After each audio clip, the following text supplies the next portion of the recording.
또영주TV의 송영주 김진수입니다. 그렇습니다. 저희가 다시 돌아왔습니다. 오늘은 성공 사례를 쓴 임대 신화들에 대해서 알아보도록 하겠습니다. 사실 올 시즌에도 임대 가서 좋은 활약을 펼친 선수가 굉장히 많습니다. 일단 제 머릿속에서 싹 스쳐가는 선수가 외대고루. 최고죠, 최고. 거의 소시에다드의 에이스로 태어난 외대고루가 딱 떠오르고요. 그리고 AS 로마의 수비수 원래 소속팀은 맨유인데 맨유. 네, 네. 스몰링 선수도 굉장히 잘했습니다. 스몰링 선수가 세리A 전반기에는 정말 뭐 리그 톱급 활약을 펼쳤고 맥과이어를 그렇게 큰 돈 주고 영입했어야 했나? 막 이런 우스갯소리도 나왔는데 물론 맥과이어도 굉장히 잘해줬습니다만 스몰링 선수도 세리아에 가서 어떻게 보면 자신의 커리어에 좀 반등이 될 만한 그런 시즌을 보냈다라고 볼 수 있죠. 그래서 맨유 팬들이 린델레프를 보내야지 왜 스몰링을 보내느냐 그렇죠. 이런 얘기를 네. 하기도 했었고요. 그뿐만이 아닙니다. 맨유도 임대 영입으로 효과를 봤습니다. 이갈로 선수. 네, 프리미어 리그에서는 골이 없지만 그럼에도 불구하고 다른 대회에서 계속 골을 넣으면서 맨유의 최전방을 책임지는 모습이 나왔습니다. 맨유에서 후반기에는 역시 브루노 페르난데스를 얘기할 수밖에 없잖아요. 근데 그 와중에 이갈로도 이렇게 양념을 싹싹 쳐주면서 또 좋은 활약을 하고 상승세를 타는데 또 기여했다고 볼 수 있죠. 네, 올 시즌에도 이렇게 많은데 유럽 축구 역사를 돌아보면 더욱더 많겠죠. 뭐 과거부터 하면은 정말 많지만은 저희가 2000년대? 네. 2000년대 이후로 좀 중요한 굵직굵직한 임대생들의 활약을 좀 모아봤습니다. 그래, 90년대로 가면 토 나와. 우리 축구계의 고인물이란 얘기 너무 듣는데. 먼 얘기니까 좀 약간 이것도 근데 프레시하진 않아. 네.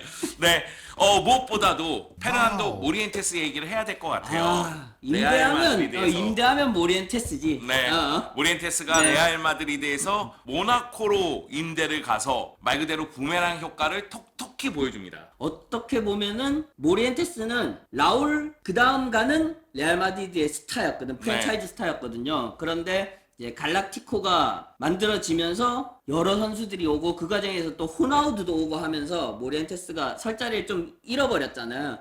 그래서 모나코로 좀 쫓겨나듯이 좀 그런 감이 있어요. 맞아요, 네. 맞아요. 2003-2004 시즌에 모나코로 임대가 됐는데 2002-2003 시즌에 호나우두가 영입이 되잖아요. 네. 그래서 그 전까지는 이 레알 마드리드 최전방은 원톱일 때는 라울, 투톱일 때는 라울과 모리엔테스였는데 결국 이제 레알 마드리드의 원톱은 호나우두가 되고 라울이 이제 측면 쪽으로 네. 가는 그런 모습이 있었어요. 그러다 보니까 자리매김을 하지 못하고 모나코로 갔는데 이거 대박. 와, 대박. 챔피언스 리그에서만 네. 무려 9골을 기록합니다. 이 시즌에는 정말 모리엔테스가 회자가 많이 됐어요. 이거야말로 대박이다.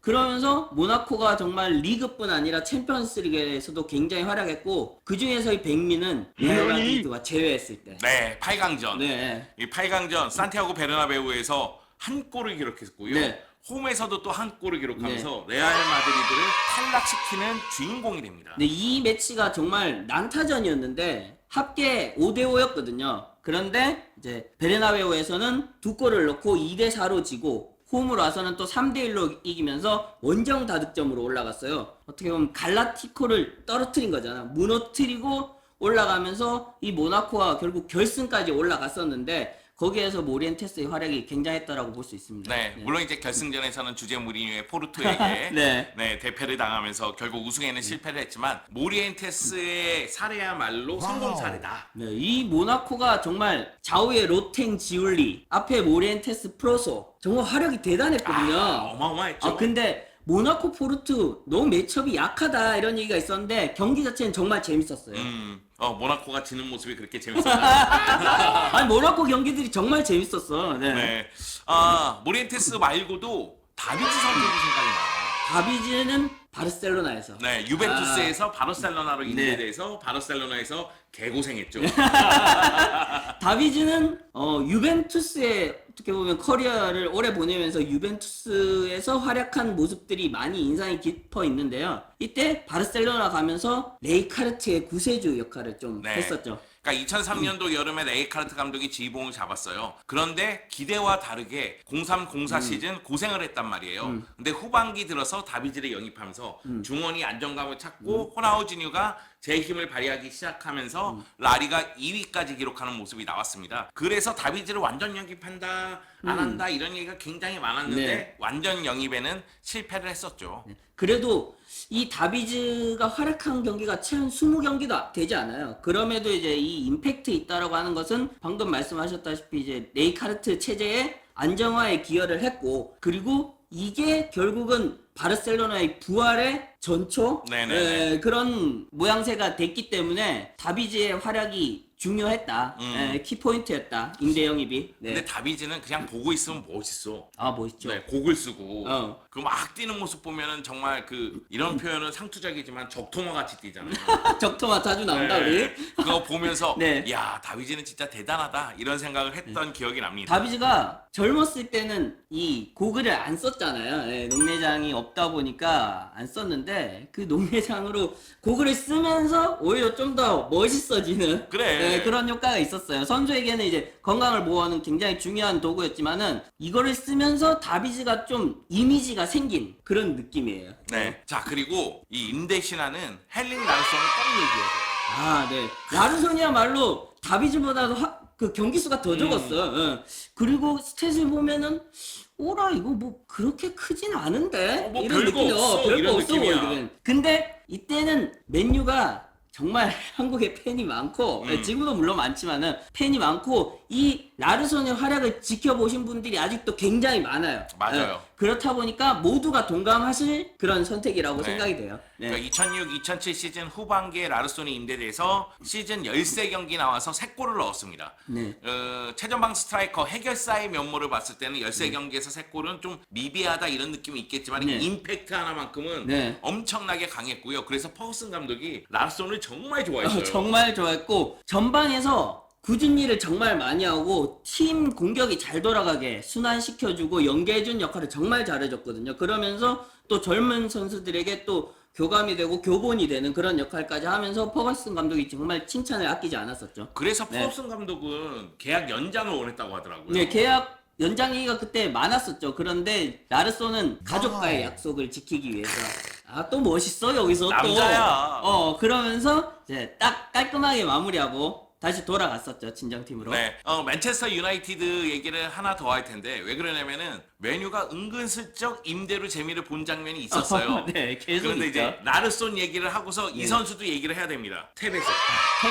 테베스는 조금 일반적인 임대하고는 달랐어요. 맞아요. 네, 과거에 이 선수가 원래는 코린치안스에서 이 EPL로 넘어왔었는데 그 과정에서 이제 코린치안스 소속이 아니라 MSI였던가요? 네, 그런 매니지먼트 소속사에 속해 있는 걸로 발각되면서 이제 웨스트햄이 또 벌금까지 내고 이게 EPL 규정을 바꾸는 사례가 되기도 했는데 맨유는 결국 이제 임대로 어떻게 또 2시즌을 쓰게 됐어요. 2시즌을 쓰게 됐고 첫 번 시즌은 정말 임팩트가 강했죠. 네. 어떤 경기에서는 루니보다도 더 활약이 좋은 경기들도 있었고 루니, 테베스, 뭐 박지성이 100%도 또 잘 알려져 있잖아요. 네. 네, 박지성 선수의 베프이기도 한데 활약이 정말 좋았는데 두 번째 시즌에는 조금 아쉬웠죠. 베르바토프가 영입이 됐으니까. 영입되고 또 이 완전 이적 문제로 좀 줄다리기를 길게 했어요. 그러다 보니까 또 퍼거슨 감독이랑 그 회사와 이런 관계들이 쉽게 해결이 되지 않으면서 결국 테베스는 완전 이적을 못하게 됐는데 그러고 나서 택한 팀이 맨체스터 시티.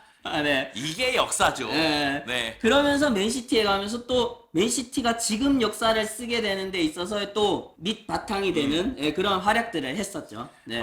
테베스 같은 경우에는 메뉴에서 리그 2연패를 맛봤고요. 그리고 총 99경기 나와서 34골을 넣었습니다. 당시에 루니하고 호흡이 환상적이라는 얘기도 있었지만은 일부에서는 이 2시즌 동안 뛸 때 공격 3인방 얘기도 있었어요. 루니, 호날두, 테베스 네. 이렇게 얘기하기도 했었는데 그만큼 테베스가 메뉴 팬들에게 강한 인상을 남겼지만 메뉴 팬들 기억 속에서는 요새 뒤통수 때리나에 요랬던 기억이 납니다. 네.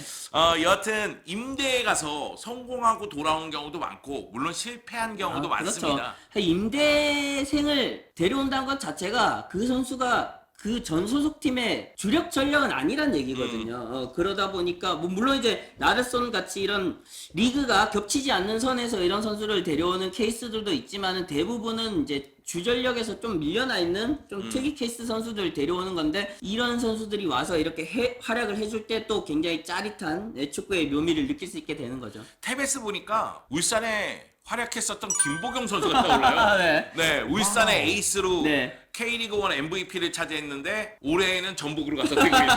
네. 네.